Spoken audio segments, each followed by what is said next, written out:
Some pretty cool stuff here. Hello there, everyone. I didn't see you there. Hogswash here, and Killing Floor 3 is here, and as you can see, the bottom left, I am level 16 as Commando. I have been playing this game, and the game is here. Um, Man, what do I have to say about Killing Floor 3?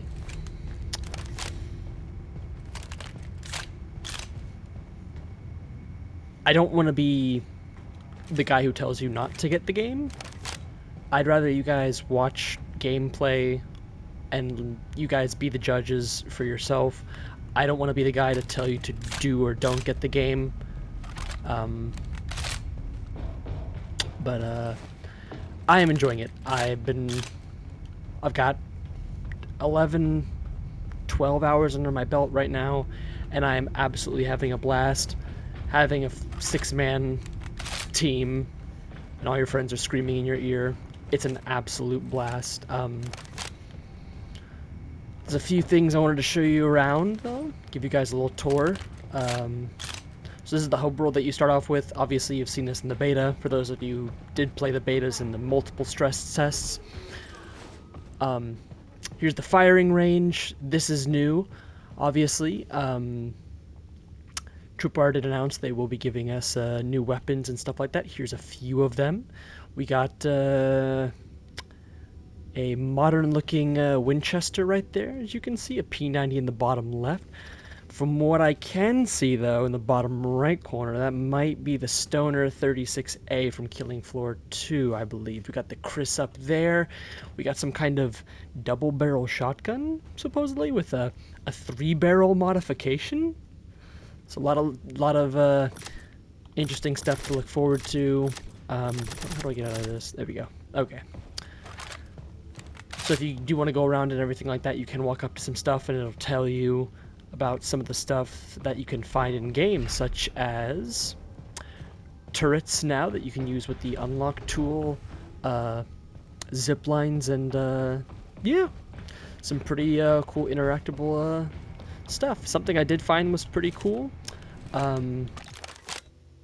is the general. So if you haven't played any of the Killing Floor games at all, kind of runs you down on what you have to do and everything like that. You got your ADS, obviously, in any first-person shooter game. That's a necessity. Armor containers now can be opened with the unlock tool as well. These will be armor and ammo, as it was in Killing Floor 2, isn't like it in Killing Floor 3. Ammo is now thrown down as a I don't want to say ability.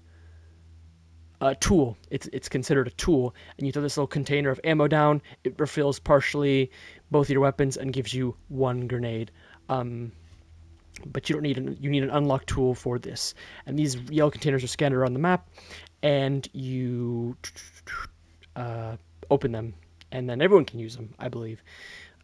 Armories where you can customize your weapons and stuff like that. I think this is a really neat feature. Loving a certain gun in Killing Floor 2 was hard because some people didn't like the sights, or it was too clunky, or they wish you could take it off and just use iron sights and stuff like that.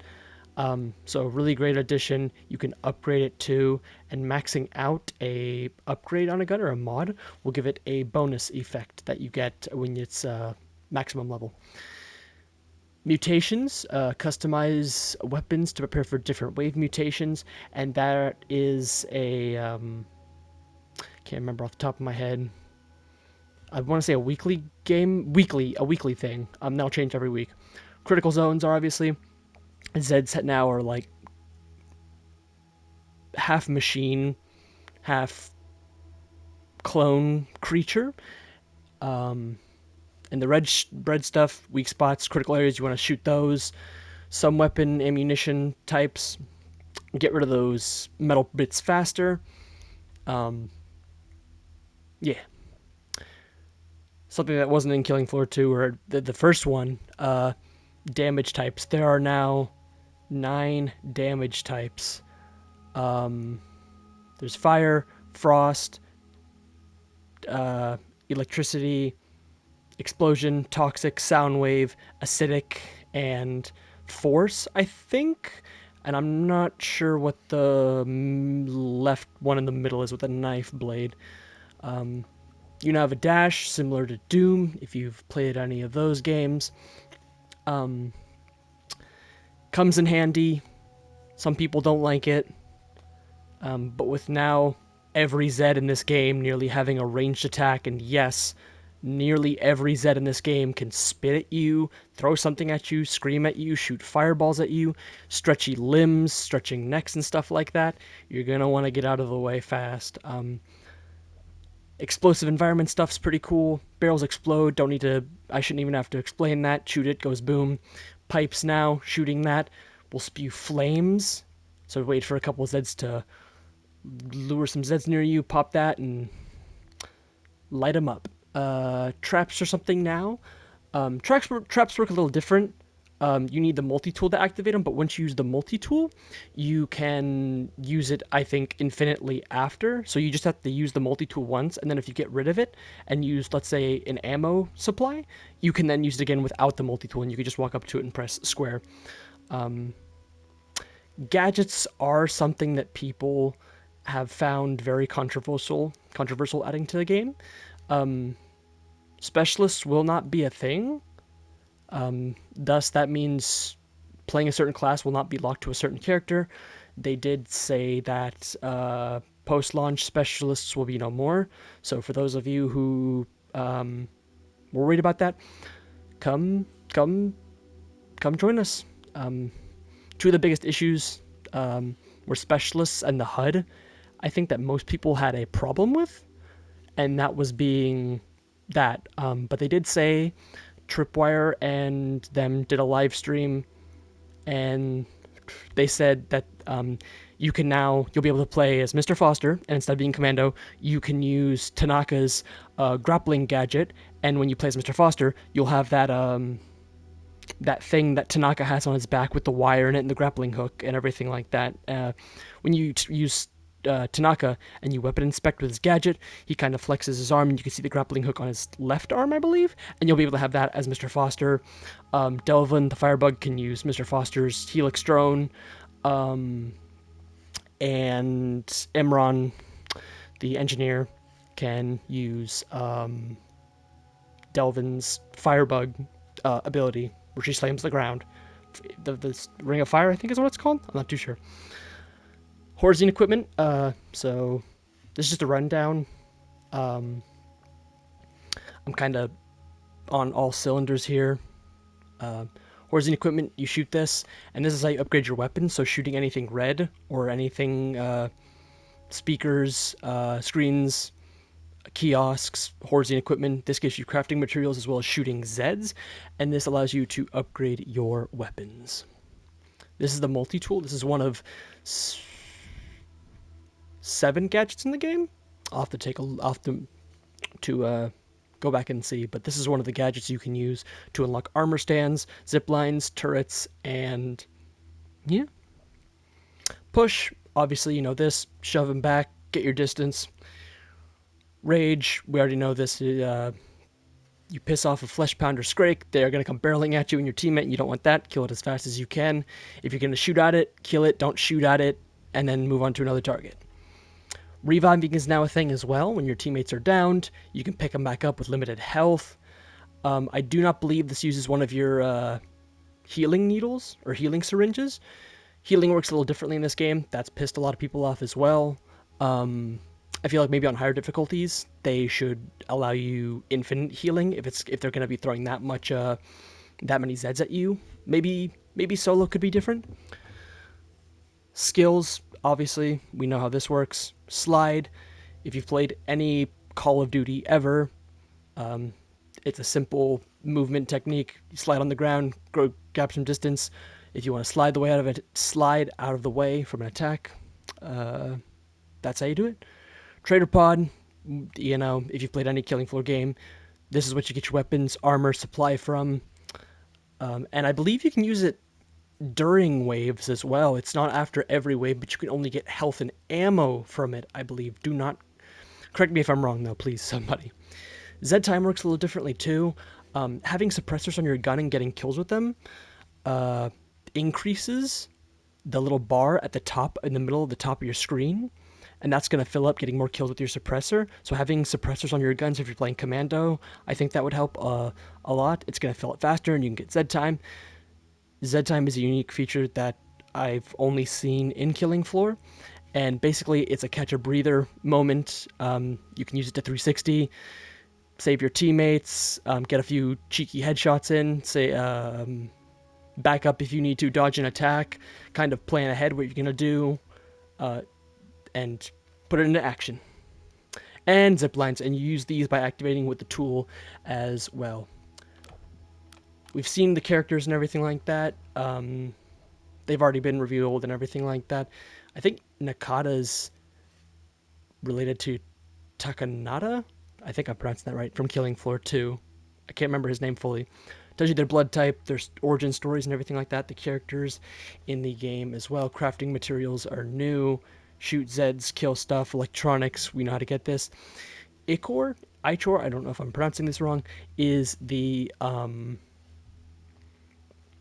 it is probably the hardest material to get in this game, and you only get it, I think, from a wave ending, and you have to kill the boss. You have to win a game, essentially. You have to kill the boss, and then you have to win.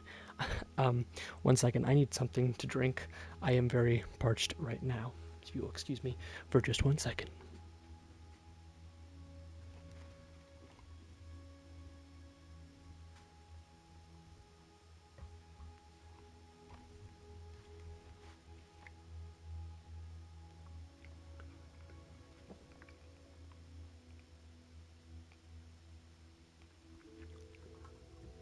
Wow.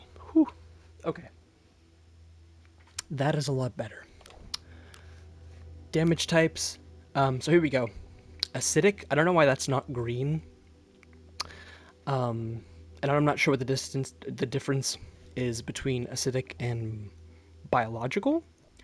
So you have acidic, ballistic, biological, and I'm not going to read over these all for you guys.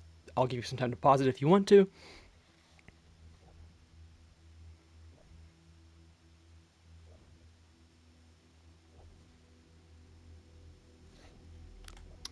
Something that was not in Killing Floor at all, any of the games from 1 and 2, was this. I don't believe you could see the Zeds anywhere. I kind of wish you could, like, 360 them and get a closer look at them. That'd be pretty cool. You got your normal clot, crawler larva, which is from one of the new bosses, the queen crawler. And she shoots these out from her behind, I believe, or when she teleports or digs into the ground and burrows. They are fast, little annoying fuckers, and very easy for Firebug. I envy Firebug for that. Those fuckers are annoying. Crawler has gotten a facelift a little bit, literally. Little hairy fucker now. We got the cysts, of course, making a return, I believe. The bloat, not wielding any butcher knives, but the sack on its back expands and then it pukes and vomits all over you. Very chunky, very big boy. Gorefast is back. I also love the sound cue that it gives, scraping its blade across the ground. Skrakes and Flesh Pounds do as well. I believe it wasn't in any of the betas, but if you listen, the trader would announce when a Skrake or a Flesh Pound was coming into the game. But now you can hear a chainsaw rev indicating a Skrake, and a Flesh Pound from a scream, or a growl, a very last growl. Husks are back, and they have jetpacks. They are way more annoying. I don't believe they suicide bomb anymore, but these guys fly and shoot flames in your face. They have mortars, and they are probably the most annoying enemies in this game, especially in a horde. Sirens made an appearance, gotten a facelift or a neck lift, if you will. Looks very much the same. No metal, wiring on her chest or anything like that, or a brace holding her chest. and her neck extends. She now has a ranged attack as well.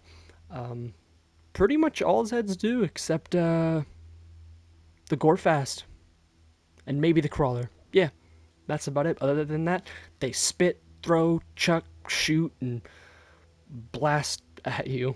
Um, Flesh Pound has now a stainless steel reinforced skeletal system and chest mounted TENS unit that controls pain, allowing them to power through serious injuries and continue the fight. Very strong, very fast. These fuckers will tear into you if you are not careful. And being in the middle of a Scrake Husk Flesh Pound sandwich is not fun at all. Impaler's a new boss, new face. Have not seen this guy at all.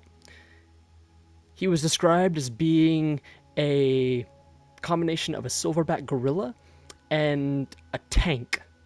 He's got missiles and rockets that he fires at you. He's got a mortar thing built onto his back, and playing in a squad of 6 will spawn in 3 of these things, and they are very, very annoying. Probably the hardest boss because that's what makes him the hardest. This is the only boss that spawns in 3. So yeah, I'd say this boss is probably the hardest. And the queen crawler is probably the easiest, I'd say. Scrake, grappling hand. That is very much new. Get too far, he'll grapple you. Get too close, he'll chainsaw you. So this guy is definitely a threat. As always, kill him. Don't just shoot at him and pepper him up. You want to take this guy down as fast as you can. I've had a blast playing Killing Floor. These last few hours with my friends. Like I said, I'm not gonna read all these bios and everything like that, but it's here for you guys to read if you want. Crafting materials, characters, you can see the blood types. General, we've already been over this. The Zeds. I did buy the deluxe edition, so I did get the battle pass and everything like that. Let's see here, getting an outfit.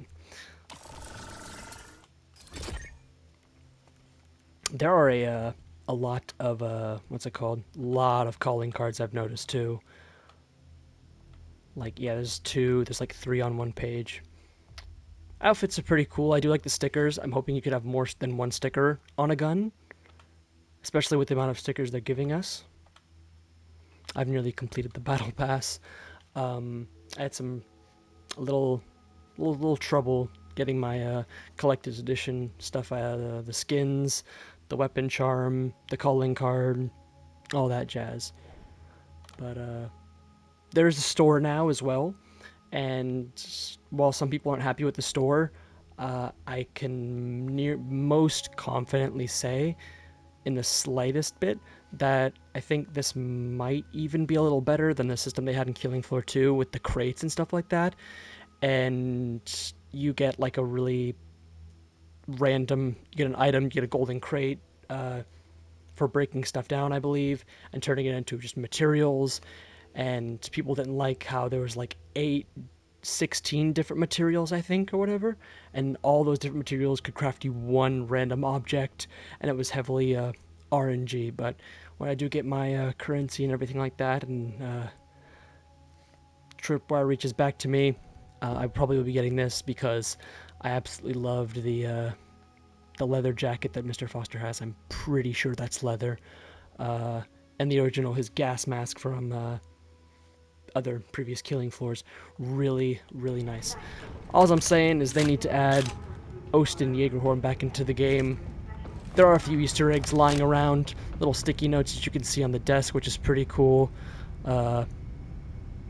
Foster saying to Devin that she had an easy password and that was obvious. Some art, that's got to be concept art, which is pretty cool. Different masks and stuff in the battle pass. Paint your weapon right here. There was some vinyls over here for Maneater and Red Orchestra 2. The display box X3 looking system. Some books, headphones, some chip bags lying around, some coffee, soda cans, VR headset, a book someone likes to read, Misty's Trial. One last little thing I didn't point out was this right here, the weapon wall, if you want to come see. If you've played, yeah, there is a badass Santa little Easter egg right down there. Dear Bad Santa, please bring more guns. And that he is delivering on 8 new guns, and I cannot wait for that stoner right there. Down here you can test out all the weapons, check it out from all the way to Commando, to Medic, Ninja, Sharpshooter, Engineer, Firebug, and Commando.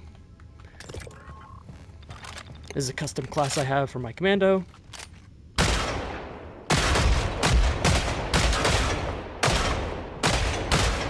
Test all the weapons, see the reload animations and everything like that.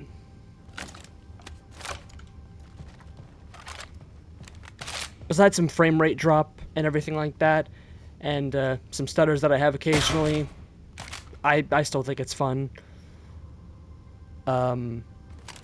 I do want the characters. One of the things I heavily want to see in Killing Floor 2, every character had their favorite weapon. If you picked up a AK-12 as Osten Jägerhorn, they would have little quotes and quips that they said indicating this was their favorite weapon. Mr. Foster loved the Chris, and every character had this. Every character in the game had like a list of 5 or 6 weapons that they loved, and they had special voice lines for. I want characters to have special connections with guns and stuff like that. It's the little things. I want more cussing to be in the game, more swearing. Always fucking love that. Considering how much I do it.